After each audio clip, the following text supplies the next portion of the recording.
ಇಲ್ಲ ಅವ್ರನ್ನ ಟಾರ್ಗೆಟ್ ಮಾಡ್ತಾರೆ ಅಂತಾನೆ ಅನ್ಸುತ್ತೆ. ಯಾಕಂದ್ರೆ ಅವರು ಹೀರೋ ಇದ್ದಾರೆ, ಮತ್ತೆ ಅವರು ಜಾಸ್ತಿ ಫ್ಯಾನ್ ಫಾಲೋವಿಂಗ್ ಇರೋದ್ರಿಂದ ಅವ್ರ ಬಗ್ಗೆ ಹಾಕಿದ್ರೆ ಅವ್ರಿಗೆ ಬೆನಿಫಿಟ್ ಇದೆ ಅಂತ ಹೇಳಿ ಹಾಕ್ತಾರೆ. ಸೊ ಹಾಗೆ ಹಾಗೆ ಜಾಸ್ತಿ ಟಾರ್ಗೆಟ್ ಮಾಡ್ತಿದ್ದಾರೆ ಅಂತ ಅನ್ಸುತ್ತೆ. ಹಾಯ್ ಹಲೋ ನಮಸ್ಕಾರ ಸ್ನೇಹಿತರೆ, ಹೇಗಿದ್ದೀರಾ? ಚೆನ್ನಾಗಿದ್ದೀರಾ ಅಂತ ಅನ್ಕೋತೀನಿ. ಎಲ್ಲ ದರ್ಶನ್ ಅಭಿಮಾನಿಗಳಿಗೆ ಖುಷಿ ಸಿಗುತ್ತೆ, ಮತ್ತೆ ಒಂಥರ ನೋವು ಬರುತ್ತೆ, ಮತ್ತೇನಾಗುತ್ತಪ್ಪ ಅನ್ನೋ ಒಂದು ಟೆನ್ಷನ್. ಯಾಕೆ ಈ ರೀತಿ ಹೇಳ್ತಾ ಇದ್ದೀನಿ ಅಂದ್ರೆ, ಈಗ ಕೆಲವೊಂದಿಷ್ಟು ಸುದ್ದಿಗಳು ಬರ್ತಾ ಇದೆ. ಏನಂದ್ರೆ ಮತ್ತೆ ಸುಪ್ರೀಂ ಕೋರ್ಟ್ಗೆ ಹೋಗ್ತಾರಂತೆ.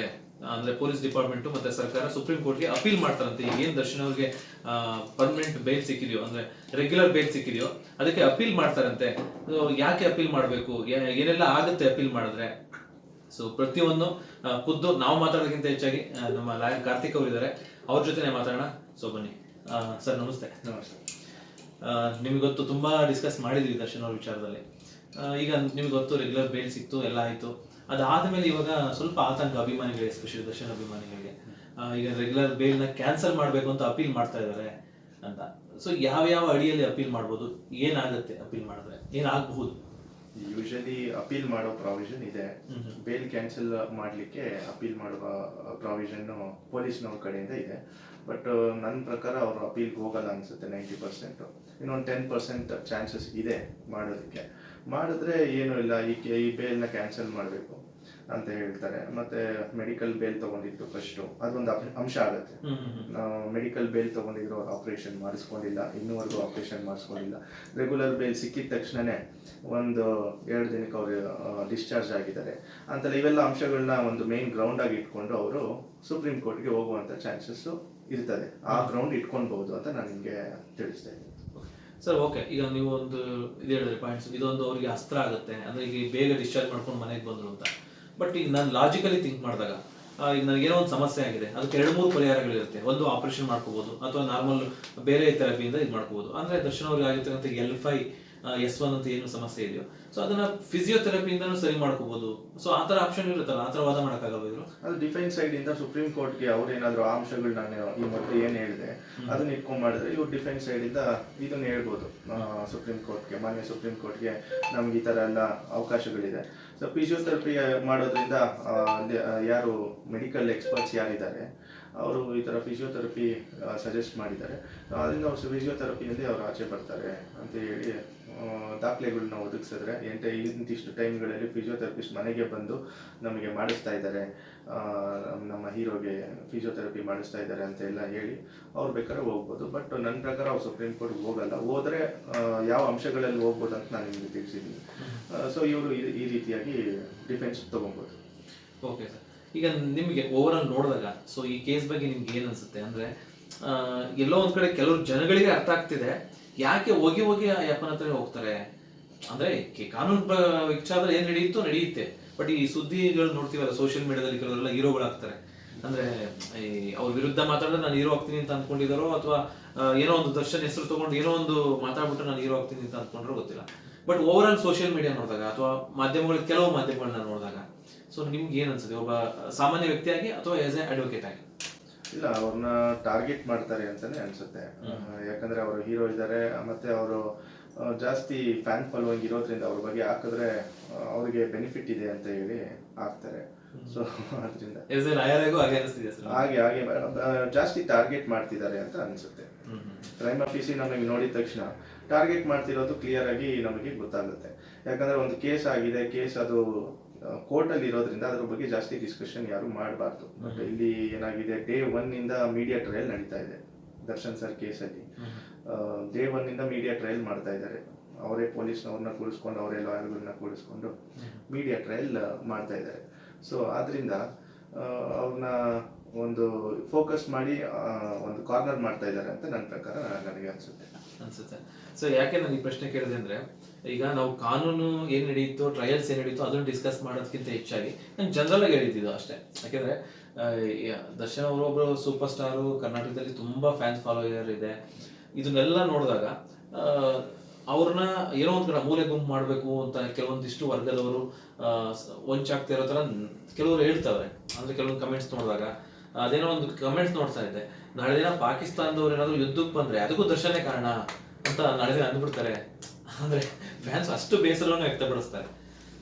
ಸೊ ಇವ್ರ ಅಭಿಮಾನಿಗಳ ಬಗ್ಗೆ ಏನ್ ಅನ್ಸುತ್ತೆ? ಅಲ್ಲ, ಮೇಲ್ನೋಟಕ್ಕೆ ಅವರು ಎಲ್ಲ ಮೀಡಿಯಾದವರು ಸ್ವಲ್ಪ ಕಾರ್ನರ್ ಮಾಡಿ ಇದು ಮಾಡ್ತಾ ಇರೋದು ಗೊತ್ತಾಗುತ್ತೆ, ಅದು ಎಲ್ಲರಿಗೂ ಗೊತ್ತಿರುವಂತ ವಿಚಾರನೇ. ಈಗ ಬೇಲ್ ಆದ್ರೇನು, ಈಗ ನಾನು ಕೆಲವು ಮೀಡಿಯಾಗಳಲ್ಲಿ ನೋಡಿದೆ, ಮಾನ್ಯ ಹೈಕೋರ್ಟ್ ಎಲ್ಲ ದಾಖಲೆಗಳನ್ನು ಕೂಲಂಕುಷವಾಗಿ ತನಿಖೆ ಮಾಡಿ ಇವ್ರನ್ನ ಬೇಲ್ ಮೇಲೆ ಆಚೆ ಬಿಡಬಹುದಾ ಇಲ್ವಾ ಅಂತ ಹೈಕೋರ್ಟ್ಗೆ ಗೊತ್ತಿರುತ್ತೆ. ಅದಕ್ಕೆ ಅದ ಅಡ್ವೊಕೇಟ್ಸ್ ವಾದ ವಿವಾದ ಮಾಡಿರ್ತಾರೆ, ಅದ್ರ ಮೇಲೆ ಜಡ್ಜ್ಮೆಂಟ್ ಕೊಟ್ಟಿದ್ದಾರೆ, ಆರ್ಡರ್ ಮಾಡಿದ್ದಾರೆ ಆಚೆ ಬಿಡಬೇಕು ಅಂತ ಹೇಳಿ. ಸೊ ತಿರ್ಗಾನು ನಾನು ಟಿವಿಯಲ್ಲಿ ನೋಡಿರುವಂತ ಪ್ರಕಾರ ಅವ್ರಿಗೆ 6 ತಿಂಗಳಲ್ಲಿ ಹೆಂಗ್ ಬೇಲ್ ಆಗ್ಬಿಡುತ್ತೆ, ಬೇರೆಯವ್ರಿಗೆ ಅಂದ್ರೆ 2 ವರ್ಷ ಆದ್ರೂ ಆಗಲ್ಲ, 5 ವರ್ಷ ಆದ್ರೂ ಆಗಲ್ಲ, ಮರ್ಡರ್ ಕೇಸಲ್ಲಿ ತಾರತಮ್ಯ ಮಾಡ್ತಾ ಇದ್ದಾರೆ, ಅದು ಇದು ಅಂತೆಲ್ಲ ಹೇಳ್ತಾರೆ. ಇವರು ಹೈಕೋರ್ಟ್ಗಿಂತ ಇವರೇ ಕೋರ್ಟ್ ನಡೆಸೋ ತರ ಮಾತಾಡ್ತಾ ಇದ್ದಾರೆ.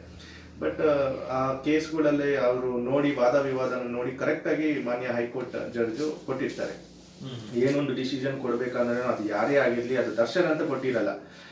ಈಗ ಮಿನಿಮಮ್ ಕಾಮನ್ ಸೆನ್ಸ್, ಅದು ಒಬ್ಬ ಕ್ರಿಮಿನಲ್ ಅಡ್ವೊಕೇಟ್ ಯಾರನ್ನೇ ಆದ್ರೂ ಕೇಳಿ, ನೀವು ಪ್ರಾಕ್ಟೀಸ್ ಮಾಡುವಂತಹ ಅಡ್ವೊಕೇಟ್ ನ ನೀವು ಕೇಳಿದಾಗ ಮರ್ಡರ್ ಕೇಸಲ್ಲಿ ಎಷ್ಟು ದಿನದ ಒಳಗಡೆ ನಿಮಗೆ ಬೇಲ್ ಆಗುತ್ತೆ ಅಂತ ಕೇಳಿದ್ರೆ ಅವ್ರು ಮಿನಿಮಮ್ 6 ತಿಂಗಳು ಅಂತ ಹೇಳ್ತಾರೆ. ಇನ್ನ ಸ್ವಲ್ಪ ಟಫ್ ಇದೆ ಕೇಸ್ ಅಂದ್ರೆ 1 ವರ್ಷದಲ್ಲಿ ಆಗುತ್ತೆ ಅಂತ ಹೇಳ್ತಾರೆ. ಇದು ಎಲ್ಲರಿಗೂ ಗೊತ್ತಿರುವಂತ ವಿಷಯ. ಸೆಷನ್ ಕೋರ್ಟ್ ಅಲ್ಲಿ ಬೇಲ್ ಆಗಲ್ಲ, ರಿಜೆಕ್ಟ್ ಮಾಡ್ತಾರೆ. ಹೌದು, ಹೈಕೋರ್ಟ್ ಅಲ್ಲಿ ಹಾಗೆ ಆಗುತ್ತೆ. ತುಂಬಾ ಟಫ್ ಇದ್ದು, ಅದು one of the rarest of rare case ಆಗಿದ್ದಲ್ಲಿ ಸುಪ್ರೀಂ ಕೋರ್ಟ್ಗೆ ಹೋಗುತ್ತೆ. ಆದ್ರಿಂದ ಇವ್ರಿಗೆ ಹೈಕೋರ್ಟ್ ಅಲ್ಲಿ ಆಗಿದೆ. ಯಾಕಾಗಿದೆ? ಸಾಕ್ಷಿಗಳು ಇವ್ರ ವಿರುದ್ಧವಾಗಿದೆ, ಆಗಿರೋದ್ರಿಂದ ಆಗಿದೆ. ಇವರು ಅದರಲ್ಲಿ ಎಷ್ಟು ಇನ್ವಾಲ್ವ್ಮೆಂಟ್ ಇದ್ದಾರೆ ಅದೆಲ್ಲ ನೋಡಿರ್ತಾರೆ. ಈಗ 100% ಅಲ್ಲಿ ಒಂದು 10 or 15% ಇನ್ವಾಲ್ವ್ಮೆಂಟ್ ಇದ್ದಲ್ಲಿ ಬೇಲ್ ಆಗೇ ಆಗ್ಬೇಕು. ಸೊ ಆ ರೀತಿ ಆಗಿದೆ. ಏನು ಅಲ್ಲಿಂದ ಕರ್ಸಿರ್ಬೋದು, ಅದನ್ನು ಕಿಡ್ನಾಪಿಂಗ್ ಅಲ್ಲಿ ಇವ್ರ ಭಾಗಿ ಇಲ್ಲ, ನಾನು ಆಲ್ರೆಡಿ ನಿಮ್ಮ ವಿಡಿಯೋಸ್ ಅಲ್ಲಿ ತಿಳಿಸಿದ್ದೀನಿ. ಕರ್ಸಿ ಬುದ್ಧಿ ಹೇಳಿ ಇವ್ರು ವಾಪಸ್ ಹೋಗಿದ್ದಾರೆ. ತಿರ್ಗಾ ಅಲ್ಲಿ ಹೆಂಗ್ ಕೊಲೆ ಆಯ್ತು ಅದು ಪೊಲೀಸ್ನವ್ರು ತಿಳಿಸ್ಬೇಕು. ಯಾರು ಕೊಲೆ ಮಾಡಿದ್ರು ಪೊಲೀಸ್ನವ್ರು ಹೇಳ್ಬೇಕು. ಅದು ಪ್ರಾಸಿಕ್ಯೂಷನ್ ಅದನ್ನ ಪ್ರೂವ್ ಮಾಡಬೇಕು. ಬರ್ಡನ್ ಆಫ್ ಪ್ರೂಫ್ ಪ್ರಾಸಿಕ್ಯೂಷನ್ ಮೇಲೆ ಇದೆ. ಸೊ ಪ್ರಾಸಿಕ್ಯೂಷನ್ ಪ್ರೂವ್ ಮಾಡಬೇಕು, ದರ್ಶನ್ ಪ್ರೂವ್ ಮಾಡೋದು ಅಲ್ಲ, ಅಥವಾ ಮೀಡಿಯಾದವರು ಪ್ರೂವ್ ಮಾಡೋದಲ್ಲ. ಅಲ್ಲ, ಕೆಲವರು ಹೇಳ್ತಾರೆ ಈಗ ಪೊಲೀಸ್ ಡಿಪಾರ್ಟ್ಮೆಂಟ್ ಅವರು ಸಿಕ್ಕಾಪಟ್ಟೆ ಕಷ್ಟಪಟ್ಟು ಅರೆಸ್ಟ್ ಮಾಡಿದ್ರು, ಸಾಕ್ಷಿಗಳನ್ನ ಹುಡುಕಿದ್ರು, ಈ ತರ ಎಲ್ಲ ಮಾಡಿದ್ರು. ಈಗ ಎಲ್ಲ ಕಷ್ಟಪಟ್ಟು ಅಂದ್ರೆ ಯಾವ ತರ? ಅಲ್ಲ, ಕೆಲವು ಜನಗಳು ಹೇಳ್ತಾರೆ ಕಷ್ಟಪಟ್ಟು ಒಬ್ಬ ಸೂಪರ್ ಸ್ಟಾರ್ ನ ಅರೆಸ್ಟ್ ಮಾಡಿ ಇಲ್ಲಿವರೆಗೂ ತಂದಿದ್ರು ಕೇಸ್ನ, ಇಷ್ಟೆಲ್ಲ ಸಾಕ್ಷಿಗಳನ್ನ ಒದಗಿಸಿದ್ರು, ಇದನ್ನೆಲ್ಲ ನೀರಲ್ಲಿ ಹೋಮ ಮಾಡ್ದಂಗಾಯ್ತು, ಬೇರೆ ಕೊಡಬಾರ್ದಾಯ್ತು ಅಂತ ಕೆಲವೊಂದಿಷ್ಟು ಜನಗಳು. ಸರ್, ಸೂಪರ್ ಸ್ಟಾರ್ ಆಗ್ಲಿ ಬೇರೆ ಯಾರೇ ಆಗ್ಲಿ, ಕಾನೂನು ಎಲ್ಲರಿಗೂ ಒಂದೇ ಇದೆ. ಸೊ ಅರೆಸ್ಟ್ ಮಾಡೋದು ಅವ್ರಿಗೇನು ಕಷ್ಟ ಏನಾಗಲ್ಲ, ಅವ್ರು ಯಾರನ್ನ ಬೇಕಾದ್ರೂ ಅರೆಸ್ಟ್ ಮಾಡ್ಬೋದು. That is right. ಪೊಲೀಸ್ ಅವ್ರಿಗೆ ರೈಟ್ ಬರುತ್ತೆ, ಪೊಲೀಸ್ ಮ್ಯಾನ್ಯುಯಲ್ ಅಲ್ಲಿ ಅವ್ರ ರೈಟ್ ಇದೆ, CRPC ಅಡಿಯಲ್ಲಿ ಅವ್ರಿಗೆ ರೈಟ್ ಇದೆ, ಅವ್ರು ಅರೆಸ್ಟ್ ಮಾಡಿದ್ದಾರೆ. ಸೊ ಇನ್ನೊಂದು ಯಾವ್ದು ಪ್ರಶ್ನೆ ಕೇಳಿದ್ದು? ಅದೇ ಅಂದ್ರೆ ಬೇಲ್ ಇಷ್ಟು ಬೇಗ ಸಿಕ್ಬಿಡ್ತು. ನೀವು ಆನ್ಸರ್ ಹೇಳಿದ್ರೆ ಆಕ್ಚುಲಿ ಅದಕ್ಕೆ ಇಷ್ಟು ಬೇಗ ಸಿಕ್ಬಿಡ್ತು. ಇದರಲ್ಲಿ ಯೂಶುವಲಿ ನಾರ್ಮಲ್ ಕೊಲೆ ಕೇಸ್ಗಳಲ್ಲಿ ಈಗ ಸೂಪರ್ ಸ್ಟಾರ್ ಅನ್ನೋದನ್ನ ಪಕ್ಕಕ್ಕೆ ಇಡೋಣ, ಒಬ್ಬ ದರ್ಶನ್ ಅವರು ಸೂಪರ್ ಸ್ಟಾರ್, ಓಕೆ, ಅದನ್ನ ಪಕ್ಕಕ್ಕೆ ಇಟ್ಬಿಟ್ಟು ಒಬ್ಬ ನಾರ್ಮಲ್ ವ್ಯಕ್ತಿ ಇಷ್ಟು ಇನ್ವಾಲ್ವ್ಮೆಂಟ್ ಇದ್ದಾಗ ಅಥವಾ ಏನೋ ಒಂದು ಈ ಕೇಸ್ಗಳಲ್ಲಿ ಎಷ್ಟು ದಿನಗಳಲ್ಲಿ ಬೇಲ್ ಆಗಬಹುದು? ಈಗ ಇನ್ವಾಲ್ವ್ಮೆಂಟ್ ಫಸ್ಟ್ ನೋಡ್ತಾರೆ.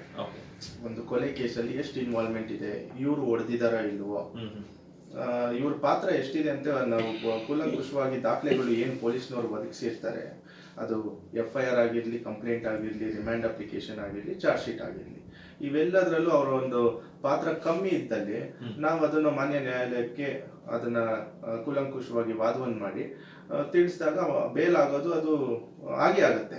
ಯಾವುದೇ ಕೇಸ್ಗಳೆಲ್ಲ ಇದು ಈ ಕೇಸಲ್ಲ ಅಂತ ಅಲ್ಲ, 6 months is a minimum time for a granting bail. In the murder case, 6 months minimum time ಅದು.